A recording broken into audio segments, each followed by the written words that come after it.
Hello everybody and welcome to Forever Rugby on Forever Sport, and today we are going to be doing a review of the 5th round of the Rainbow Cup South Africa. Obviously so much news about the Springboks squad, and that's kind of the talk of the town at the moment. Thank you everybody who tuned in yesterday. We did 3 live shows. We did a live watch along, we did the announcement live, we also did a live show last night, a news show, and I think that's something we're probably going to add to the sort of weekly schedule. We did a poll earlier asking if people would like to see more sort of live shows and sort of live news shows and stuff like that, and the response seems to be pretty positive. So we will be releasing a content schedule up in the channel tomorrow, which will give you an indication of what's going to be happening in the week to come. But let me know if you'd like to see a news channel down in the comments. Smash like on the video. Do subscribe to the channel as well. We're past 1,500 subscribers, which is really cool.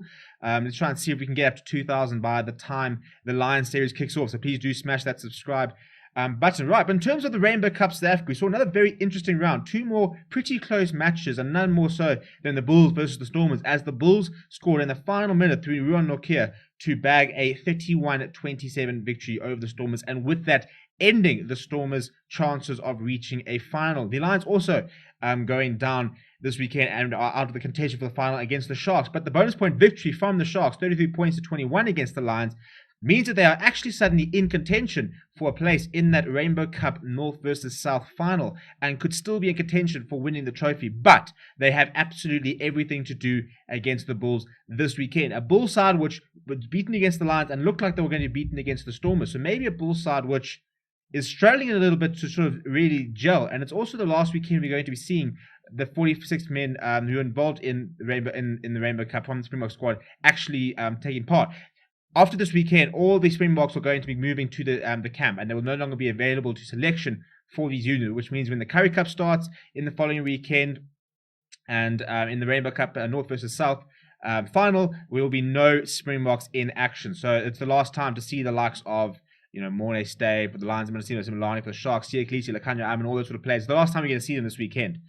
So, for example, for the Sharks, the last time for their Springboks to come in and maybe try to get into a final, but if they do get into a final, they won't be able to go to the final itself, which is going to be quite interesting. But in terms of what this weekend has meant for the log, and in terms of what the ramifications are for the weekend to come, this is what we are looking at. So that is the current log as it stands. Bulls still on top, Sharks in 2nd place, the Stormers in 3rd place, the Lions in 4th place.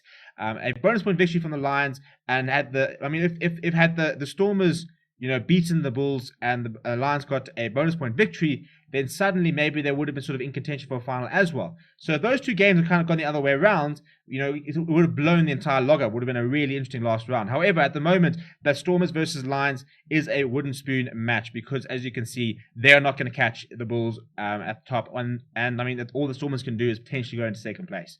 But nobody really remembers 2nd place. If you're not first, you're last, as some people say. And I think in this sort of case, it's kind of the case. I think for the Lions, it's been a frustrating tournament because we saw a brilliant performance against the Bulls. It looked like they had turned a corner, but then they're pretty poor against the Sharks. For the Sharks, it's been kind of inconsistent. If it wasn't for that big thrashing at the hands of the Bulls, they would have been really right up there.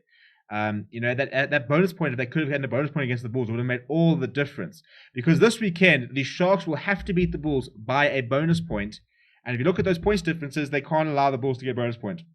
So if the Bulls don't get a losing bonus point, and the Sharks compete a bonus point victory, the Sharks can get into that North versus South final.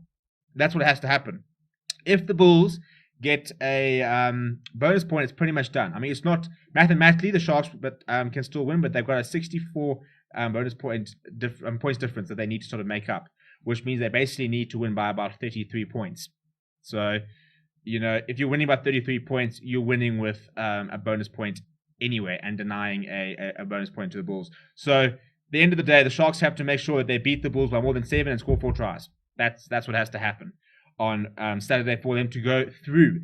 So it really is all or nothing for the Sharks. They can't afford to try and play a bit of a tactical sort of going for the penalties. They have to be aggressive. They have to be positive. They have to go for points after points and try and put in a brilliant performance to try and earn the right to go up to Italy and play against the winner of the Northern aspect of this tournament. We will be doing a video on the Northern Rainbow Cup tomorrow. We'll release that to give another sort of scout report we did last week and kind of looked at the way the logs are shaping up. People seem to enjoy it, so we'll do another one tomorrow so we can kind of get an understanding of who the Bulls or the Sharks will be playing in that final. We've also got the Currie Cup, which will then kick off next week. So it's rugby at the moment. It really is going to be a very hectic few months. And we've got some really cool ideas in the pipeline, a couple of cool announcements that maybe we'll make this week if we can get it all done in time. But that's how it is. So, I mean, in terms of this weekend action, I think that for the Sharks, I thought that despite making quite a lot of changes, I thought they played a much nicer brand of rugby. I thought Monty Liebach was very, very good, potentially going to get into the team of the week. Let me know who would you back in the team of the week down in the comments below. But I thought they looked a lot better when they actually ran with the ball. They've got such talent in their backline. That was without the likes of Lekanya and Spoo and Corsi and Apelele Fassi. But I thought that Monty Liebach was very, very good. And I think he's probably going to put a lot of pressure actually on Ferro Bosch, because every single time Liebach comes onto the field, he seems to be able to make something happen. Buta Chamberlain also created a try when he came on. So I think maybe that little bit of pressure might be something to be quite good for Curran Bosch, who is kind of fallen a bit away from the pecking order. He was very good in Super Rugby and locked in Currie Cup, but he's been pretty poor since then. I think that's probably counted against him in that Springbok squad announcement. For the Bulls, not a particularly good performance, and it looked like the Stormers were going to be able to withstand them and be able to go all the way before conceding right at the end. A much, much better performance from the Stormers. But it's amazing how this Rainbow Cup has just been on a knife's edge the entire time.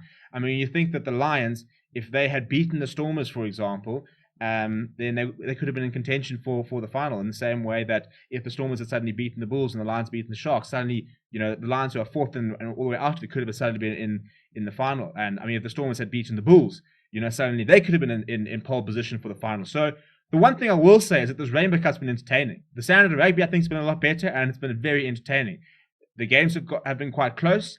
They've been very tightly contested. We've seen quite a few upsets. Every single team has won, so it hasn't just been the case. I mean, the Bulls have been the most dominant side, but you can see the Lions also then beat the Bulls. So it's quite nice when you think that anybody can beat each other. It all depends on who pitches up on the day, and it's not necessarily a given. As I said, the only exception to that rule was when the Bulls annihilated the Sharks. But apart from that, it's been a very, very close tournament. So it's been a really good watch and a perfect sort of precursor for, first of all, the Currie Cup, but more importantly for the Pro 16 when that kicks off towards the end of the year. The Currie Cup, you're going to see a lot more youngsters and no sort of Springboks. So I think you got to back the Lions. You got to think that the Lions are only going to lose Wandisile Similani and Alton Yankees. So this Lions side, which have been quite competitive, it will be very much the same side in the Currie Cup. The Bulls are not actually losing that many players. The Sharks and Stormers are each losing about 7 or 8 players. So they'll be quite they'll be tested in terms of their depth. But I think the Currie Cup's going to be quite open because the Cheetahs have also got some very good players, Miners, France Stain and Roscoe Speckman. So they'll also have a majority of their squad. So it should be quite an interesting couple of months ahead. But in terms of the Rainbow Cup, that's how it's looking. That's how the log is currently set. Please do smash like on the video, subscribe to the channel. Let me know who you think is going into the final this weekend. We will be live tomorrow night for the first ever rugby news show, just a bit of an hour sort of recapping the headlines. Big things like Edward van der Merwe making a move to the Lions, Carl Sinclair being called up to the British and Irish Lions. All those sort of headlines will be recapping that tomorrow night. So we will be live. Come and hang out. Make sure you subscribe and turn on that little bell, turn on the notifications so that you get notified when we do go live, so that you can come be part of that live stream. Thank you very much for watching. My name is Stephen, and I'll chat to you very soon.